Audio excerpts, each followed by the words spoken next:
Giovanni's Room by James Baldwin is one of the greatest pieces of gay fiction ever written in English. And you know that's true because if you search for LGBT book recommendations, the overwhelming majority of English language listicles out there recommend this book, including, mine. In that video series, I would sometimes offhandedly mention the quality of the writing, and said that James Baldwin's novel was the best written piece of fiction out of all of the books I was recommending in that series. Now, because those videos were 12 to 14 minute recommendations that provided a surface level examination of what I thought were each novel's most notable qualities, I didn't go terribly in depth in explaining what did or didn't make for good quality writing. Because of this, a few commenters felt confused by my lack of accompanying evidence or arguments in favor of my assessment, and fair enough, the format of quick, surface-level, consumer-oriented reviews is a change of pace for my channel and doesn't allow for an in-depth examination of generalized qualitative statements like "this novel has excellent writing." But that is what long-form video essays are for, so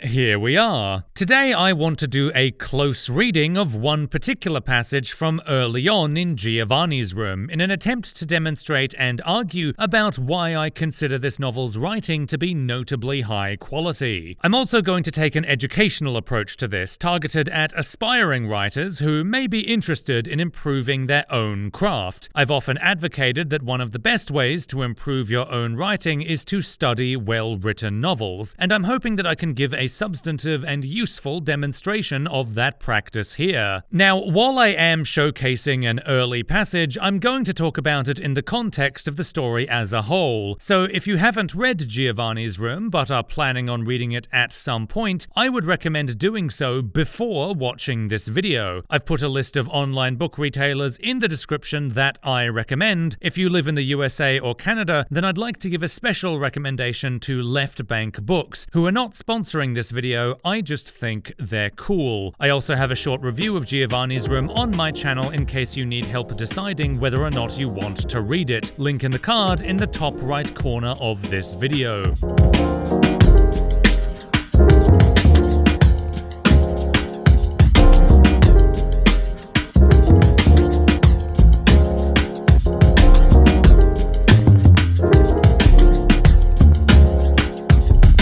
So here's the frame for Giovanni's Room. Protagonist David is alone and awake in the middle of the night in a rental home in southern France. His fiancée has left him, and he feels responsible that a man named Giovanni is to be executed by the guillotine the next morning. The story is focalized internally from David's perspective as he thinks and reflects. So the frame narrative is David reflecting on his story to himself, trying to siphon through his memories to piece together how it all went wrong. This is where the reader enters his mind and takes on his perspective as he remembers. What this does for the story is create a melancholic mood. The reader knows hearing the story going forward that David will drive away his fiancée Hella and will somehow play a part in causing Giovanni's execution. The tragedy has already happened and there's nothing to be done about it. The tension of the story is instead in how all of this happened. Can David be forgiven, and how should he change his life going forward? Or is it too late for him? Has he already crossed the line away from any possible redemption? Is he simply doomed to live out the rest of his days burdened with the knowledge of his crimes? This sells the melancholic mood, the fact that the wrongs cannot be righted, and all there is to be done is to reflect and try to find some kind of resolution to it all. It's with this framing that the reader is introduced to a small episode from far in David's past, his first romantic encounter with another boy named Joey. This acts as the first piece of major backstory for David, and what I love about it is that it takes full advantage of the framing and focalization to contribute to characterizing our protagonist. It also takes advantage of literary form in a few ways, showcases how dense and concise storytelling can still be crafted with deliberation towards meaning and emotional resonance, and is just very well written generally. Let's begin. I've not thought of that boy Joey for many years, but I see him quite clearly tonight. It was several years ago. I was still in my teens. He was about my age, give or take a year. He was a very nice boy too, very quick and dark. back, and always laughing. For a while, he was my best friend. Later, the idea that such a person could have been my best friend was proof of some horrifying taint in me, so I forgot him, but I see him very well tonight.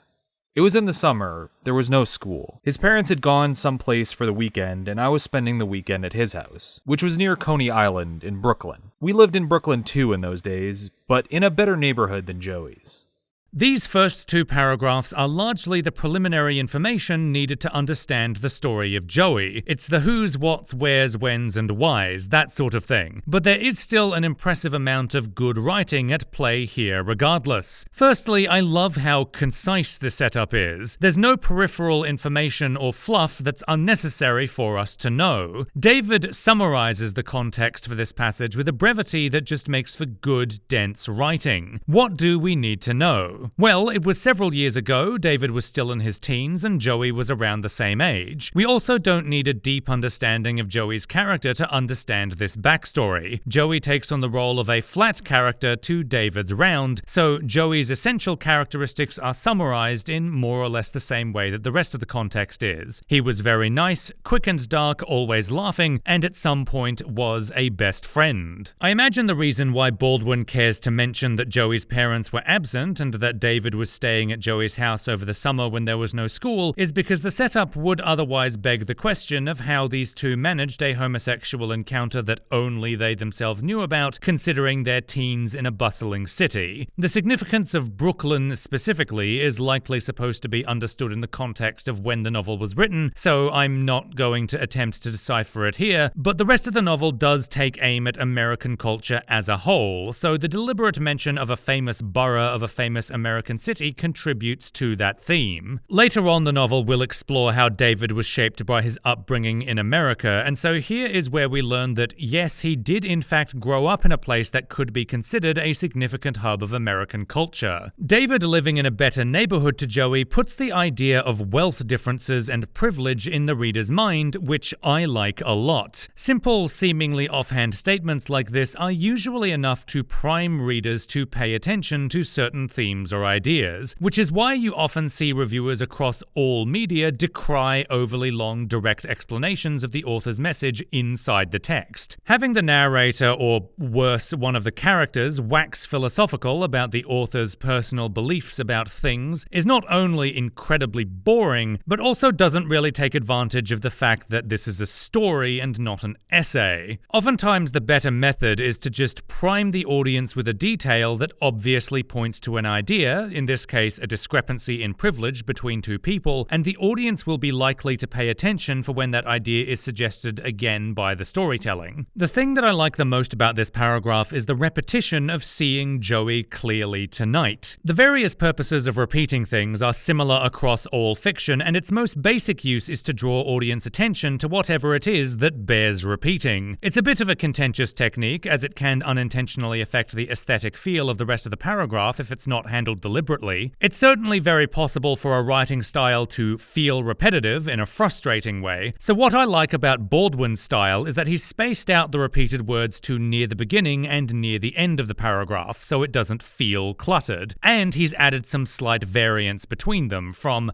"I see him quite clearly" to "I see him very well," which aesthetically just makes for better reading than if it were a verbatim repetition. The specific words that are repeated are "I see him" and "tonight." "I see him" tells us that David is thinking of Joey, but specifically the invocation of sight tells us that the memory of Joey is extremely vivid to David. Far beyond simply thinking back on the events of his past, David can literally see Joey clearly in his mind, which lends weight to the sheer importance and emotional resonance that this memory has for David. The repetition of "tonight," meanwhile, emphasizes that it was the events of the main story that are the cause of him reliving these memories. This also informs us a lot about David's character. David in the past has been the kind of person who will go out of his way to avoid anything that causes him distress surrounding his own identity. The grammar also speaks to David's narratorial voice. The first sentence is I have not thought of that boy for many years, but it's interrupted by the name Joey, which is punctuated by unspaced M dashes. Unspaced M dashes are most commonly used in place of parentheses as a way to add extra information to a sentence. However, are usually considered more intrusive and attention-grabbing than parentheses. In the case of David's narration, you can read this as Joey's name suddenly coming back to him, as though details about that boy are rapidly resurfacing as David probes his own memory. Baldwin also employs grammar that's deliberately a little bit odd. It was several years ago, comma, I was still in my teens, comma, he was about my age, comma, give or take a year, full stop.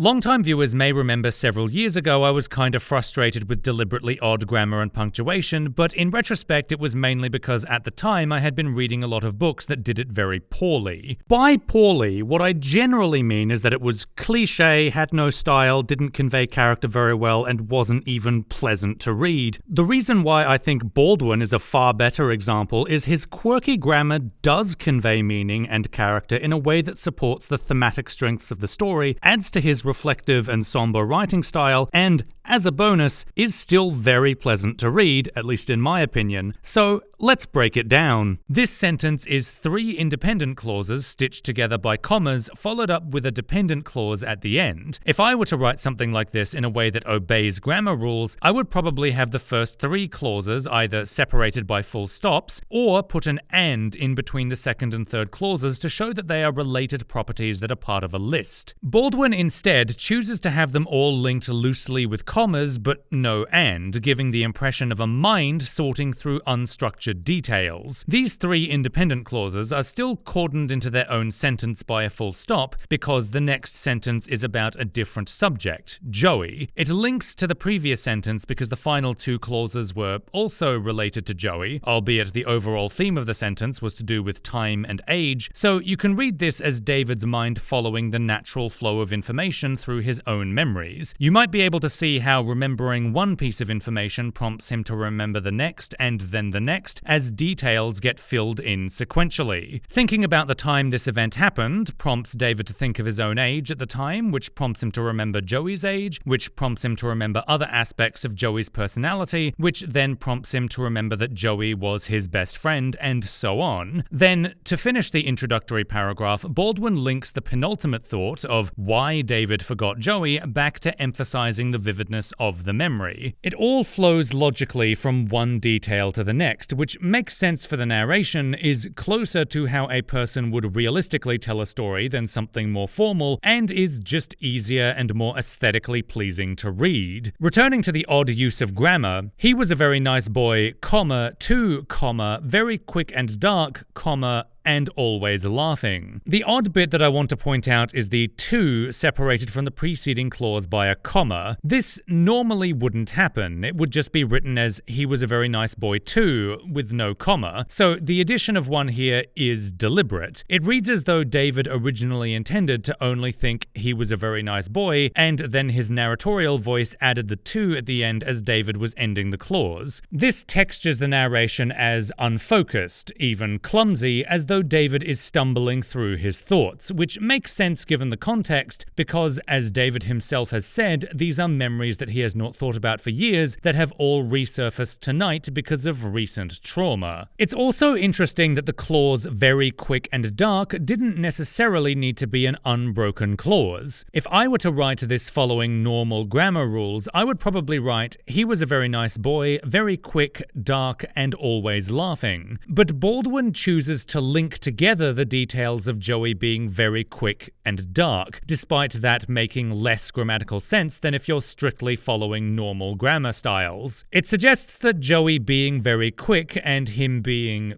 dark, which could mean several things, are 2 things that are directly associated in David's mind. Joey being both quick and dark is not simply an arbitrary recollection of his various characteristics, but is in some way related, at least according to how David chooses to recall him. Dark here most likely refers to Joey's skin tone. Later on in the passage, David reaffirms that Joey's skin is brown, and quick to me sounds like he's agile and dexterous, or quick-witted and cunning, maybe both. So one possible interpretation of the association between Joey being both quick and dark is that David has a very racialized view of Joey, where certain unrelated characteristics of him are nonetheless directly associated with race in David's mind. Interestingly, while David describes Joey as always laughing, that characteristic is separated from his other most memorable qualities by a comma, which wouldn't normally be notable except that we've already established that the punctuation is playing a role in generating meaning. This definitely isn't the only interpretation that you can make of the grammar and punctuation in this passage, and I'll be the first to admit that any interpretation I could come up with is probably going to be at least somewhat biased by me living in a very different context than James Baldwin had lived in when he wrote this book. However, taking into account individual punctuation and grammar quirks is not only a reasonable avenue for literary analysis, it's actually quite common if you take a course in literature to examine how the minute details of writing can generate meaning, regardless of whether you manage to correctly solve the author's original intent or not. The sentence, "So I forgot him," is separated from "but I see him very well tonight" by a full stop, even though it would make sense to put a comma or even a semicolon there because these are two related sentences, and the second one even begins with a conjunction. The rest of the passage has a loose, strung-together feel and usually connects related details with commas so that they flow and mesh together. So this use of a full stop into a conjunction is very likely to be deliberate. First of all, it adds a sense of finality to the sentence, "So I forgot him," which gives the impression that when David pushed Joey out of his mind the first time, he fully intended that to be the end of it and to never think about Joey again. This thought isn't loosely connected to anything by a comma, instead it stubbornly and forcefully stands by itself, a simple statement of fact, "So I forgot him." It textures David's act of forgetting as something forceful, as though he did it out of some callousness, maybe even contempt towards Joey. However, this is immediately undercut by the next sentence, which begins with the conjunction "but" that feels like it was expecting a preceding clause, but which has been left hanging by the forceful isolation of the previous thought. This new sentence contradicts what was just said, "But I see him very well tonight," letting us know that the act of forgetting was not so final after all. However, that previous sentence still stands isolated, stubborn, and immovable, not even connecting into the sentence that follows it. It's an unchangeable part of the past that cuts into David's present. His assuredness back then that he was completely done with all thoughts about Joey sticks out and seems out of place in the present reality where his thoughts return to that boy he tried so hard to forget. It's a simple use of grammar and punctuation, but it communicates a lot. I should say, yes, I am aware that I've just spoken for an inordinately long amount of time about two short paragraphs, and for the sake of brevity and for not repeating myself, I'm absolutely not going to go this in-depth on the rest of this passage. I hope I have nonetheless given you an idea for how much thought and effort can go into writing at this level, where you're not only considering what information has been written down, but how it's written, from broad stuff such as the flow of information in a paragraph to minute details like the individual words and punctuation chosen. If you're an aspiring writer, it's certainly not necessary for you to consider your own writing to this level of depth. I certainly don't, so please don't be intimidated by any of this. A lot of novels that I enjoy have rather straightforward and simple writing styles, but they also usually have something going on that makes them enjoyable or interesting. So if you just find this whole exercise exhausting and think that you'd never be able to comfortably consider your own writing to this depth, that's totally fine. However, going in and tinkering with the minute details to this level of precision is a way of improving your own literary work that I guarantee will make you stand out from most contemporary authors. If you want a good place to find examples of language that has this kind of precision to its craft, but you don't want to go sifting through entire novels in search of workable examples, I would actually recommend reading poetry. Poetry is usually where you find the most writers crafting language with special attention attention paid to the minute details. Poetic language doesn't transpose especially easily into strict prose without significant considerations made for focalization, style, comprehensibility, and the like, but it's certainly a treasure trove of inspiration if you just want more examples of how the English language can be used in an artistic way. Pick up a book of poems and you'll find a lot of small, self-contained pieces of language that are ripe with dense meaning, and you may even find some inspirations for how you want to create characterization, themes, or emotional resonance in your own writing. In the meantime, let's continue with the close reading of Giovanni's Room, paying less attention to the minute language details and focusing more on the big picture. I think we had been lying around the beach, swimming a little and watching the near-naked girls pass, whistling at them and laughing. I'm sure that if any of the girls we whistled at that day had shown any signs of responding, the ocean would not have been deep enough to drown our shame and terror. But the girls no doubt had some intimation of this, possibly from the way we whistled, and they ignored us. As the sun was setting, we started up the boardwalk towards his house, with our wet bathing trunks on under our trousers. I do like the line that says if the girls had responded to the boys' whistles, the boys would have felt shame and terror despite being the ones to invite a reaction. It cleverly sets up David and Joey's meekness in the face of vulnerability that comes into play later on in the passage. This particular paragraph is kind of a lull in interest, although one could make the argument that's perhaps on purpose. This paragraph of the recollection establishes what was happening earlier in the day before David and Joey have their romantic encounter. You could call this a scene, but with the brevity in how it's described, it's more like a half-remembered, compressed version of a scene, which is appropriate when you think about it. It's not actually the vividness of clear memory that we were promised by all the "I see him clearly tonight's" in the previous paragraph. This isn't a criticism of Baldwin, although this is probably a good place to talk about style. Despite the novel being internally focalized and using grammar to punctuate David's train of thought, Baldwin largely doesn't use techniques like stream of consciousness or free association in this novel. Rather than trying to emulate David's exact thought patterns, this memory backstory instead is told chronologically through from beginning to end, like how a normal story would more or less be structured. And it's the events in the middle that really capture the vividness of clear memory that was heavily implied by the opening paragraph. It's possible to imagine a version of this passage where Baldwin adopts a kind of mind's eye psychological style of writing, something more similar to James Joyce or Gertrude Stein, where he opens on the most vivid moments of the memory and then works his way outwards from there, both forwards and backwards in time interchangeably from the middle. In terms of literary form, that would be David suddenly and vibrantly reliving this intense emotional moment that explodes out of his repressed memories, and then gradually exploring the surrounding details as he tries to understand what it meant. That type of stylistic decision is really up to the discretion of the author, however, and while it's something that I may have personally preferred, I can still understand choosing to recount the memory chronologically as well, as that makes for a far clearer narrative structure to the passage, which has the benefit of being aesthetically more pleasing to read and easier to comprehend, amongst other advantages.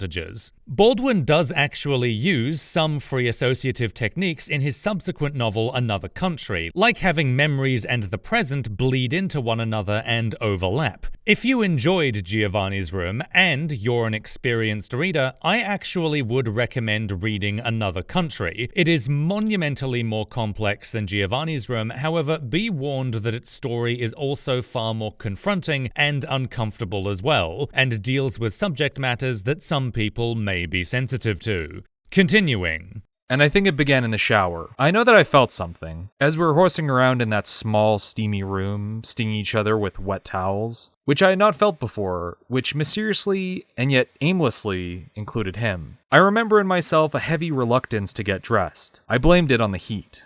Here's where you really get a feel for David's effort in trying to reconstruct his memories, which also brings in his unreliability as a narrator. I think it began in the shower, as opposed to it began in the shower. I remember in myself a heavy reluctance, as opposed to I felt a heavy reluctance. So David is somewhat guessing in all parts of this recollection. This makes sense given the frame. David is trying to remember something that is not thought about for many years, and it may also tip off the reader to David being somewhat of a biased narrator in this context, like his recollection of past events in his own words may not, in fact, be 100% reliable. You saw this in the last paragraph as well, with sentences like, "I think we had been lying around on the beach," where subjective modifiers are added to the sentence to emphasize that this is a story told from memory, and an old one at that. Remember, we're still not in the part of the memory that contains that vivid, intense emotional moment, and you'll see the vague language disappear completely when that happens. "I know that I felt something" is a bit different in this respect. Yes, the sentence is still vague. I felt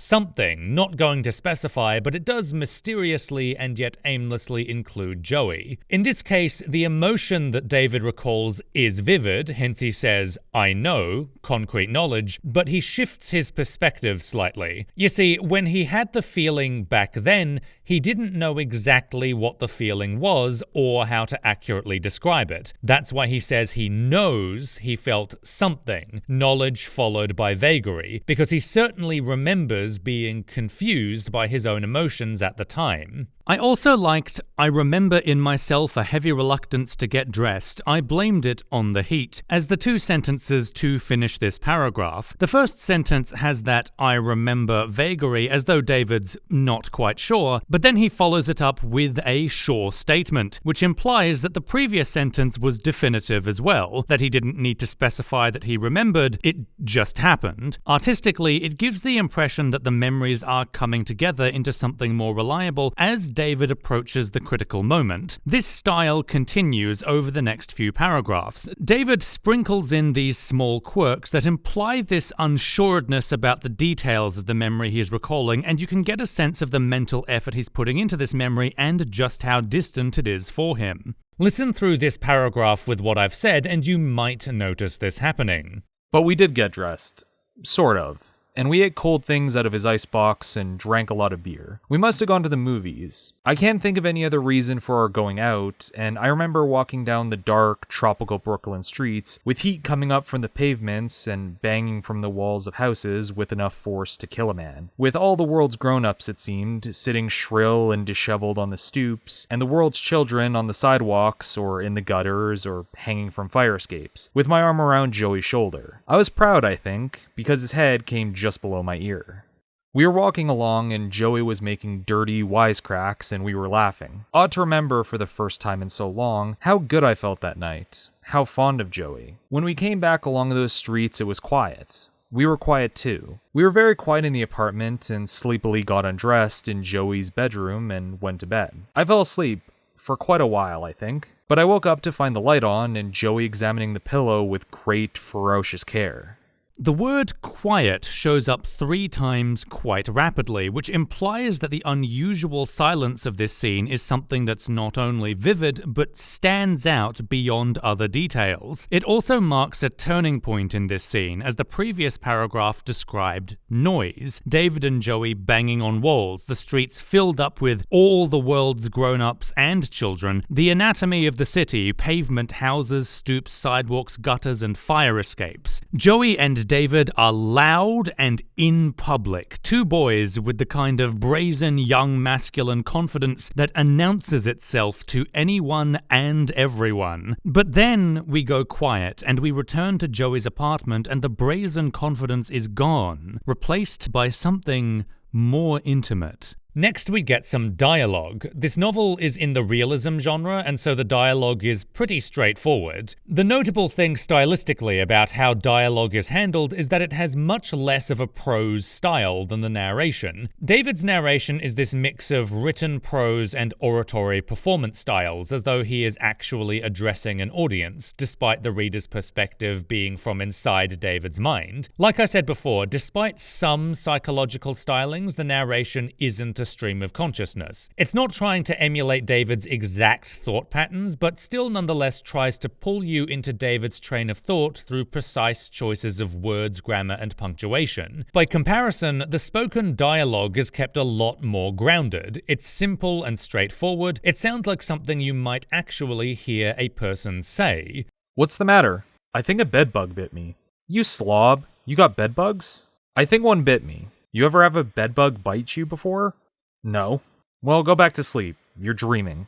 He looked at me with his mouth open and his dark eyes very big. It was as though he had just discovered that I was an expert on bedbugs. You could read some deeper abstract meaning into the bedbug if you wanted to, but I'm not going to attempt that here because it's not really a part of the language per se. This is the first and only real dialogue of the entire memory, and it illustrates that we've arrived at the moment which David remembers clearly and vividly. We're done with loose summaries and vagueness, and we've arrived at a proper scene. Since what follows this dialogue is David and Joey almost immediately initiating sexual contact, a different critic of this passage might be attempted to argue that the arbitrariness of the dialogue is itself something to criticize about this scene. I have certainly seen people criticize sex scenes in novels and movies for totally coming out of nowhere, pardon the pun. However, the dialogue being totally arbitrary, seemingly random, and crucially having nothing to do with initiating the sexual encounter helps to convey that the sex was not something David had anticipated whatsoever. From David's perspective, sexual contact with Joey was a total surprise. It's actually understandable how much of a sheer shock to his person it was, especially considering that masculinity ends up being a big part of his character. We don't know if Joey intended to have sex with David, or if it was just as much of a surprise to him as well, but because this novel is internally focalized, that's not information that it's possible for us to know, since we're occupying David's perspective and there's no way that he would know either. This is also where the writing becomes a lot more vivid and decompressed. Previously, the details of this backstory were largely summarized in this concise and efficient way where the writing maximizes its meaning with relatively few words. However, this next section is an intense emotional experience for David, so here's where aiming for conciseness and efficiency of form ceases to be the writing's stylistic goal. It's crucial for the emotionality of the scene that the reader be allowed to linger in this moment, and for Baldwin to take the appropriate length to extensively describe the emotional details. In complete contrast to the brief summaries of long periods of time in previous paragraphs, here a single moment is stretched out to around 3 times as many words.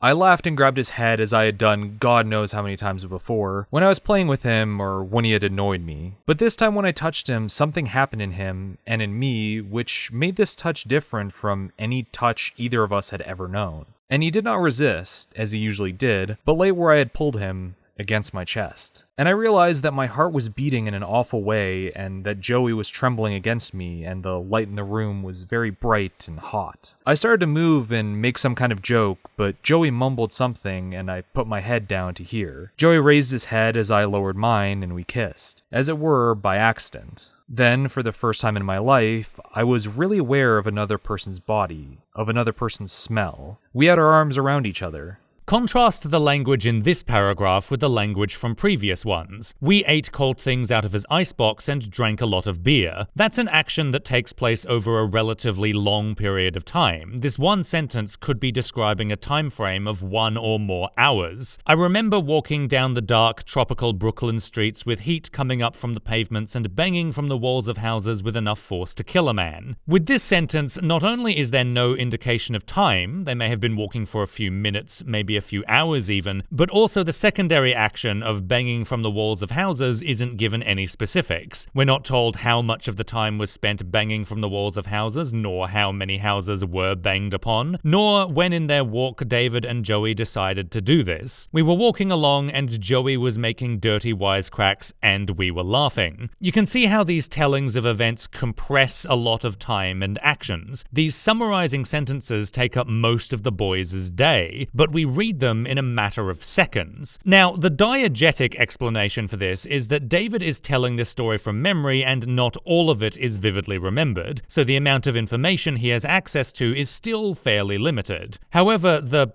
meta reason for why a lot of this time is compressed is because the surrounding details of these sentences do not matter. If Baldwin spent time lingering in those scenes, it would actually be a waste of the reader's time, because the details of those scenes don't contribute to the purpose of this passage as a whole. You could imagine a version of this backstory that takes up an entire chapter and goes into way more detail, but if it's mostly not relevant to the main story's goals, then you may as well tell it in this hyper-condensed manner and then justify telling it that way through how the story is framed. But if you look at the paragraph where David and Joey kiss, the reader is essentially given a play-by-play. We're told a specific action or feeling, and then we're told the specific action or feeling that immediately followed. Now, instead of compressing hours of time down into small sentences, we instead have a brief moment that probably happened quicker than it actually takes to read it. Time is now being stretched out by the language, the moment stewed in, so that the reader can immerse themselves in how it felt. This is also when Baldwin really starts to indulge in flowery, emotive language, which I love a lot. It was like holding in my hand some rare, exhausted, nearly doomed bird which I had miraculously happened to find.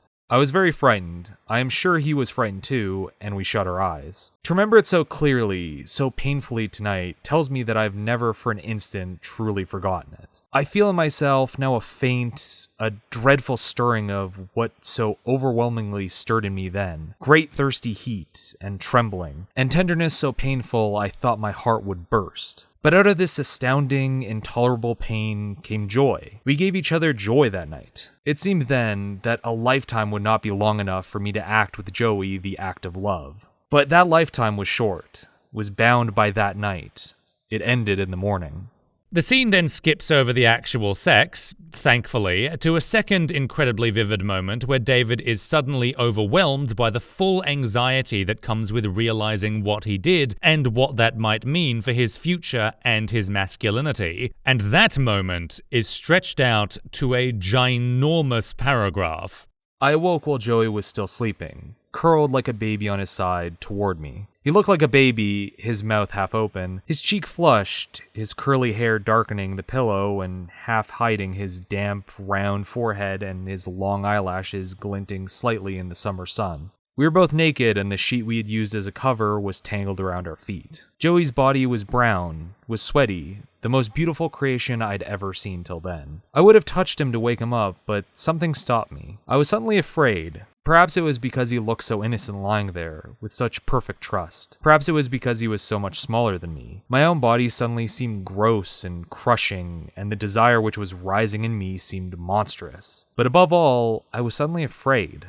It was borne in on me. But Joey is a boy. I saw suddenly the power in his thighs, in his arms, and in his loosely curled fists. The power and the promise and the mystery of that body made me suddenly afraid. That body suddenly seemed the black opening of a cavern in which I would be tortured till madness came, in which I would lose my manhood. Precisely, I wanted to know that mystery and feel that power and have that promise fulfilled through me. The sweat on my back grew cold. I was ashamed. The very bed, in its sweet disorder, testified to vileness. I wondered what Joey's mother would say when she saw the sheets. Then I thought of my father, who had no one in the world but me, my mother having died when I was little. A cavern opened in my mind, black, full of rumor, suggestion, of half-heard, half-forgotten, half-understood stories, full of dirty words. I thought I saw my future in that cavern. I was afraid. I could have cried for shame and terror, cried for not understanding how this could have happened to me, how this could have happened in me. And I made my decision. I got out of bed and took a shower and was dressed and had breakfast ready when Joey woke up.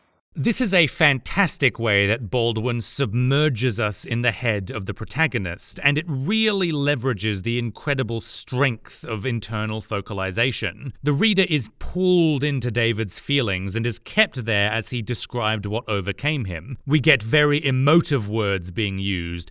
Power, promise, and mystery, the black opening of a cavern, tortured till madness came, vileness, dirty words, shame, and terror. Baldwin lays on the dramatic language thickly in this paragraph. Something that I absolutely love about Baldwin's style is not just that he uses dramatic, flowery language and imagery, but that he knows when is appropriate to use it. If you read some of the old Romantic era writers, sometimes you can just get exhausted by how they use big, long, flowery descriptions of scenes where not really that much is going on. And it just feels tiring and overwhelming because your brain is trying to process this intense language, but the scene is like some boring middle-class yobbos drinking tea or some shit. By contrast, a lot of contemporary writers, especially the popular ones, are not pushing the language far enough during emotional climaxes, or the dramatic language they're using is absolutely laden with the most common writing cliches. And it always kinda loses me because I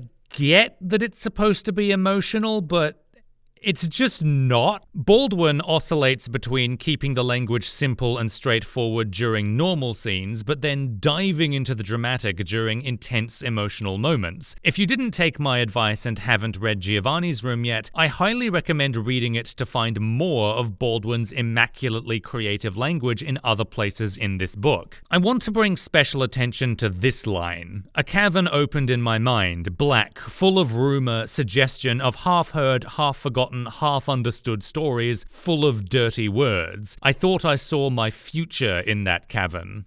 Imagery is a powerful tool for writing, and it's also one of the most subjective components of fiction, so let me get especially subjective for a moment. So, when I was a teenager, I realized that I was attracted to men, and this terrified me. At that age, I had been given a largely heteronormative upbringing, so I was taught by society to think of my future life as including stuff like getting a job, buying a house, getting married to a woman, and having children. That was what the cumulative influences of society taught me was meant to be the outline to my life story, which I ought to expect, barring some kind of absolute disaster happening to me. When I realized I was attracted to men, that future in my mind at the time became totally intangible. My vision for what my life would be in the future changed from something solid to nothing. At the age of 15, I was suddenly struck with the fear that I had no future because I was gay. And of course that wasn't true. I could still build a good life as a gay man, and I have, but that's not what it felt like at the time. I was very afraid, even mortified, and that's why the imagery of the cavern resonates with me emotionally. It did feel like a void filled with nothing but dirty words, confusion, and hatred. This passage can conjure these feelings in me because of the imagery that it uses, the black cavern that I saw my own future in. This imagery speaks to my lived experience, which makes it resonate more with me emotionally. Maybe it won't resonate with you as much, but like I said, the effectiveness of imagery can be extremely subjective. I don't really have any writing advice to go with this whole explanation, by the way. I guess just draw inspiration from your own lived experience, and it might resonate with more people who have similar experiences to you. Yeah, that's content that's worth the Patreon dollars, isn't it? Essential to the imagery of the cavern is privilege and the fear of losing it. Being able to grow up with that outline to my life, to be able to anticipate that I'd get a good job and a house with enough money to support a family, yeah, that requires growing up with a certain level of privilege, and the fear of losing privilege can be really intense to the point where it becomes a motivating emotion that drives a person to make some bad decisions. Speaking of which, I did not tell him my decision. That would have broken my will. I did not wait to have breakfast with him, but only drank some coffee and made an excuse to go home. I knew the excuse did not fool Joey, but he did not know how to protest or insist. He did not know that this was all he needed to have done.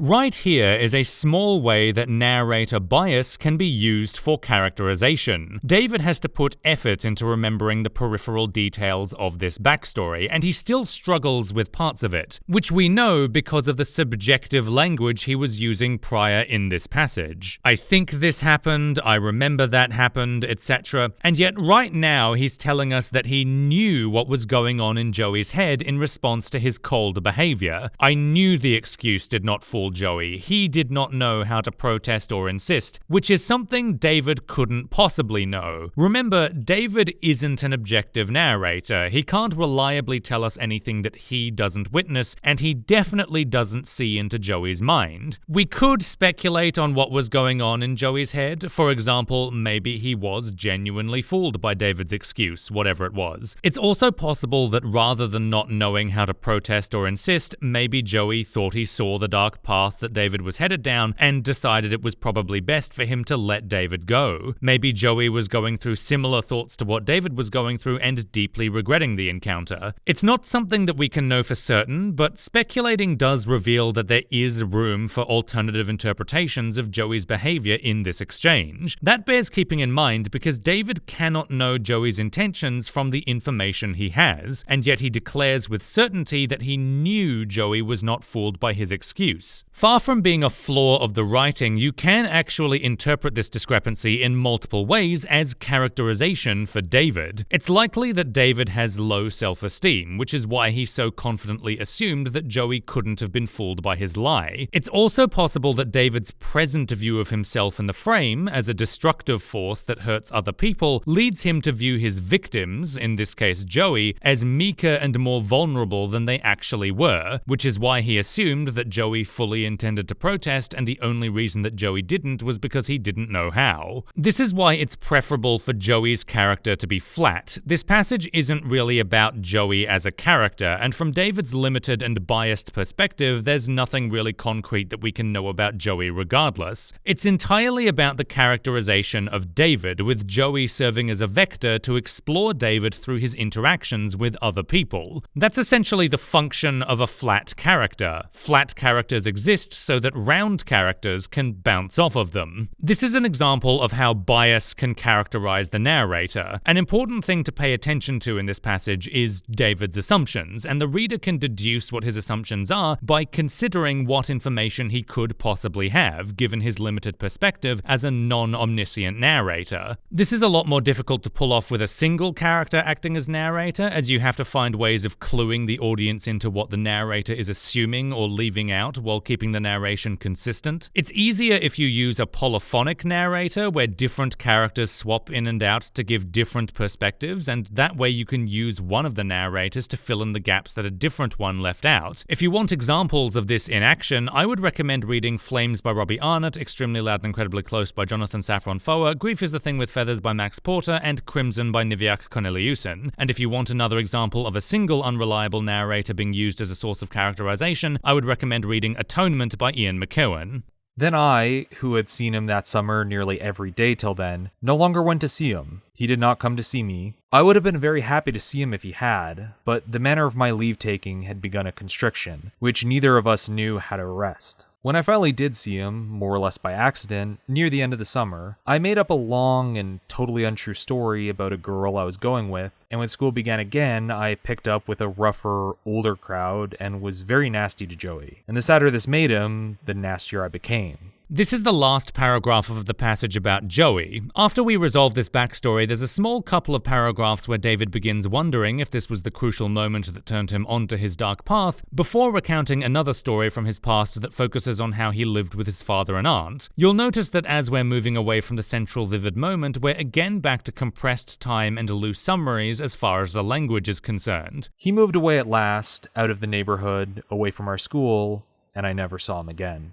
This line closes the story about Joey, and it's a perfect match of form and function. The reader is left with an uncertain future for Joey. He moved away and his life continued, maybe for the better or maybe for the worse, but the reader, much like David, never gets to find out. This really works very well given the novel's framing. David's encounter with Joey happened years before David in the novel's present tells his story to the reader. There's a sense of anxiety around what happened to Joey that's shared by both the reader and David at the end of the tale, and it's tempered by the knowledge of what is happening with Giovanni. The reader has already been told that Giovanni is to be executed by the guillotine. We don't know why as of yet, but we've just been told a backstory where, after an intimate encounter with another boy, David's response was to join up with a rougher crowd and leverage the social power that came from being within that group to target Joey. This points back to the themes that were raised at the beginning of this passage. We're not explicitly told what exactly David did to Joey when he was nasty to him. He doesn't even tell us how much, if at all, the rougher older crowd participated in his bullying, or if being in the rougher crowd simply emboldened him enough to be nasty to Joey. The material details don't really matter here because the important aspect of this is that David is leveraging the social mechanisms of his school's community against Joey. David's response when confronted with his own homosexuality is to retreat into the fabric of society and then use its mechanisms to attack the people he has power over. This is important because at this stage of the novel, the reader has already been told that Giovanni is to be executed by the guillotine. He is being put through capital punishment, organized and executed by the state, one of the most powerful institutions in our society, and David feels responsible for that. It's absolutely appropriate that this memory of Joey resurfaced in David's mind. It's got a litany of masterful writing techniques that take advantage of focalization and writing style, and it establishes David's character so well for the rest of the novel that it's simply an incredible piece of backstory.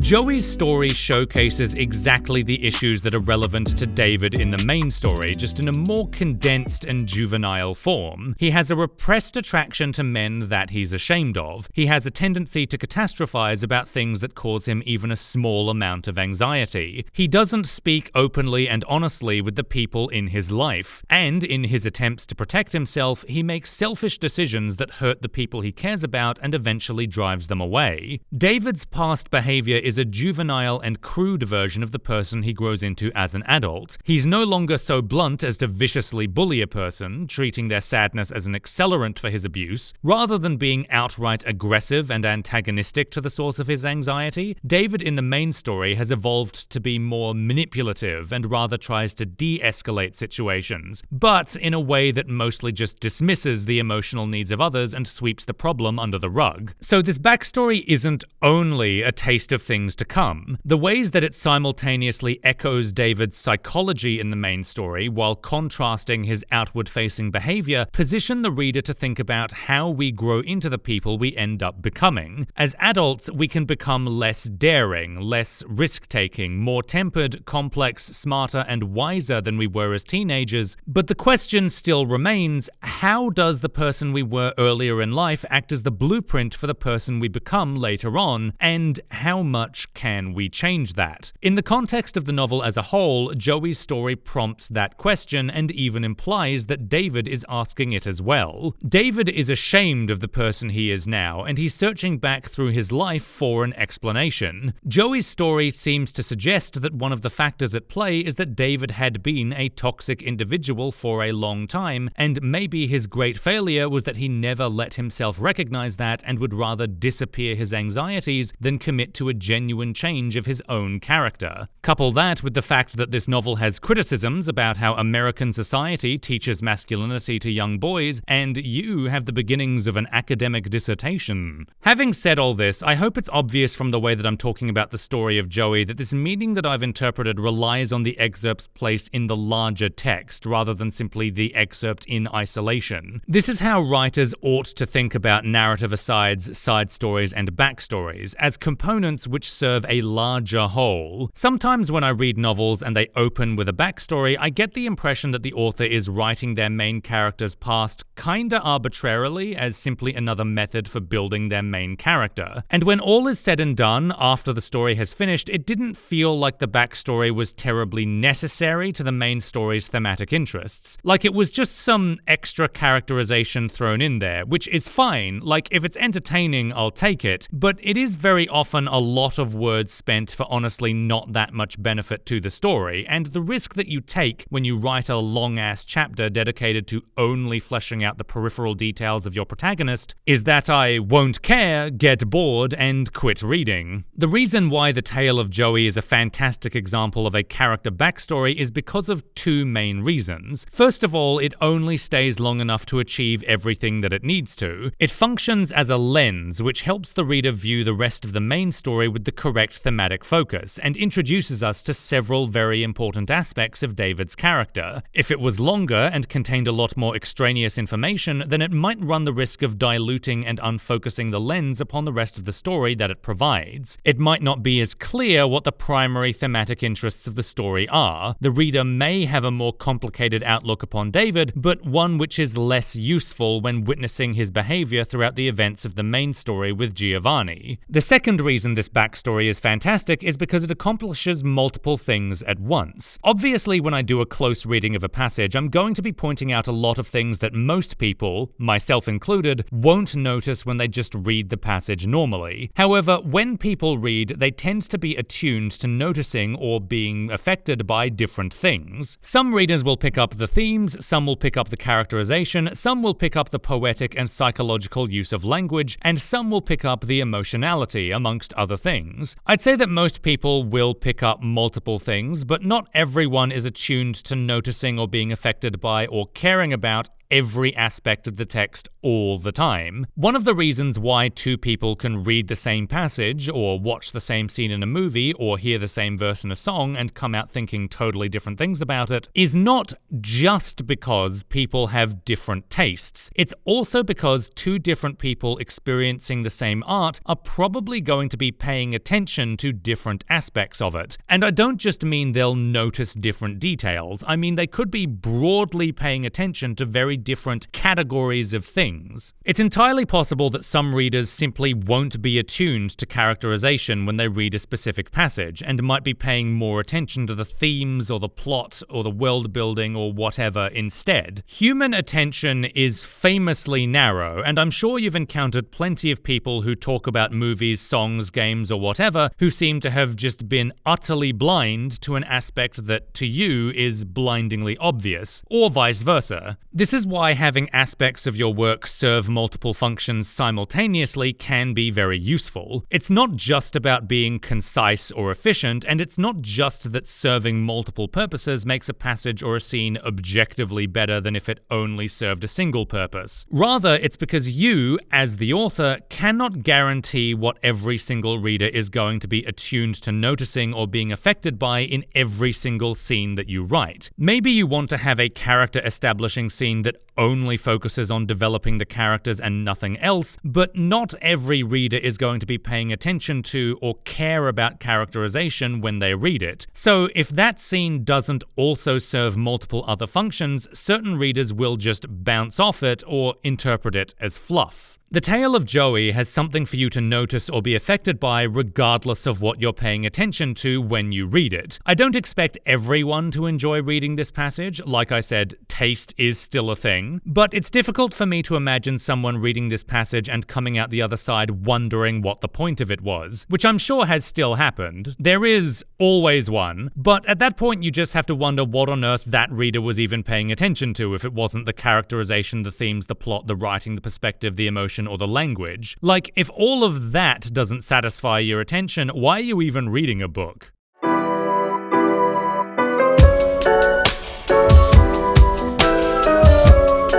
Giovanni's Room is one of my favorite novels because it's a masterful example of how to characterize a protagonist through first-person narration and an internal perspective. If you're an aspiring writer, then this novel is absolutely worth your time to read and study. There's far more to the novel than I could possibly cover in a video, but what I hope I've at least gotten across is that attention to detail in fiction matters. If you're planning on writing a novel intended for publication, then you have to be prepared to put in a lot of effort effort into poring over and precisely crafting many, if not the majority, of the details. Now, this doesn't mean that you should obsessively keep chiseling away at your work until it's perfect. Deciding when to stop editing and calling a project done is a decision rooted more in the law of diminishing returns than anything else. Like, initially in your editing process, ironing out details is absolutely always worth it because it appreciably makes your work better. However, the more details get ironed out, the less and less quality gets added per effort you put in, and the opportunity cost of continuing to obsess over details in your current project ends up being greater than simply calling it done and moving on to your next project. Most people can tell when they've passed the point of diminishing returns. You can just kind of get a feel for the amount of work you're putting in versus how much your project is actually being meaningfully upgraded by your effort. A lot of that calculation is also informed by your abilities as a writer. If you're an inexperienced writer, then ironing out small details may take a lot more effort from you than a seasoned writer, so the point where it's just more efficient to call it done and move on might be sooner for you than it would be for someone with more experience and ability. If that's the case, then how can you improve your writing beyond just hoping that it gets better over time? I get asked this question a lot, and there's an answer that is broadly applicable to pretty much every skill out there. Study and practice. For writing prose, I consider studying to be at least reading lots and lots of novels, and practice to be at least regularly writing something, whether you intend to publish it or not. But if you already have good writing discipline, you read books often, and you practice writing every day, then a strategy that works for me is to pay slightly more attention to the details of your own work than you think you need to. Push just a little bit past where you think the point of diminishing returns is, so you can practice ironing out the details at a level that you may not be used to yet. And hopefully this video will have given you an idea for the types of details you ought to be on the lookout for, as well as how to judge and assess them. Your work doesn't have to be perfect, but attention to detail tends to make your work far better. I hope you enjoyed this video or found it useful. I would appreciate it if you liked, shared, and subscribed. Don't forget you can pick up Giovanni's Room from an online retailer listed in the description below, and thanks for watching.